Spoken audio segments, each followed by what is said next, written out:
À aucun moment, Holmes ne pensait surmonter cette étape de sa vie. Cet homme, âgé de 29 ans, jadis atteint de drépanocytose, regarde une vidéo lors de ses tests. Marchant sur le long des couloirs de l'hôpital avec le médecin, Holmes se dit content d'être guéri de cette maladie héréditaire.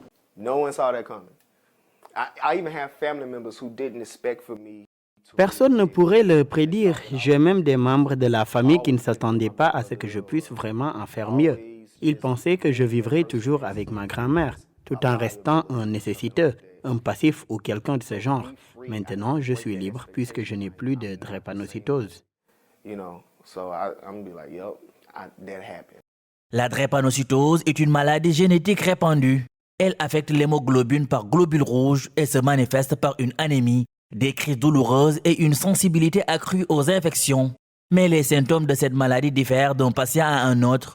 Holmes explique les symptômes qu'il ressentait.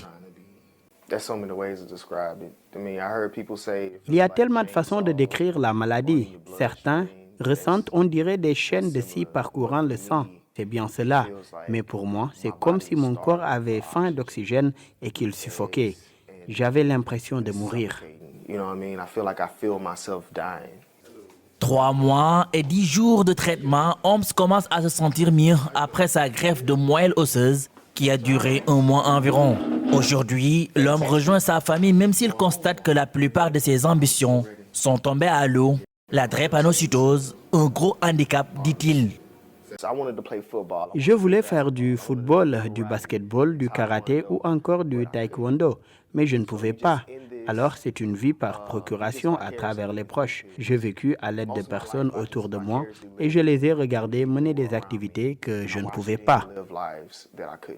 Voici Francis Collin, directeur des Instituts nationaux de la santé. Après cette expérimentation, le médecin et ses collaborateurs estiment que le traitement d'addition à un seul gène utilisé pourrait bénéficier à 7000 autres patients.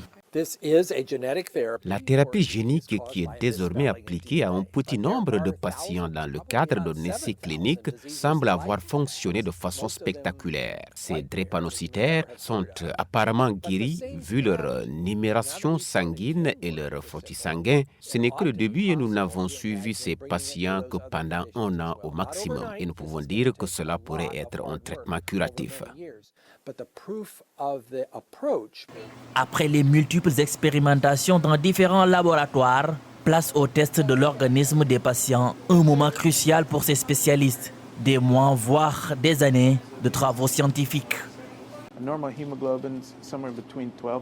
L'hémoglobine normale se situe entre 12 et 15 et l'on parle d'anémie si elle est inférieure à ce chiffre. Les drépanocytaires, au moins, les patients adultes ont une hémoglobine se situant à 7 et pour que leur hémoglobine atteigne la normale, il s'agit de constater qu'elle provient du vecteur que nous avons mis dans leurs cellules.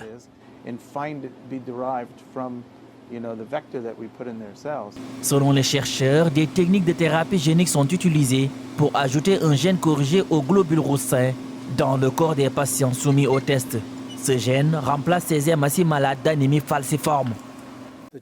C'est une thérapie génique pour une maladie causée par une faute d'orthographe dans l'ADN, mais il y a des milliers, probablement environ 7000 maladies comme celle-ci, la plupart assez rares, dont vous n'auriez peut-être jamais entendu parler. Mais la même stratégie et nous avons montré que cette thérapie pouvait s'avérer efficace pour la drépanocytose. Certes, c'est un processus qui va demander beaucoup de travail au fil des ans. Selon les chercheurs, en l'espace de 2 voire 3 mois, les 9 patients présentaient des signes de rémission et commençaient à retrouver leur état de santé stable pour la première fois de leur vie.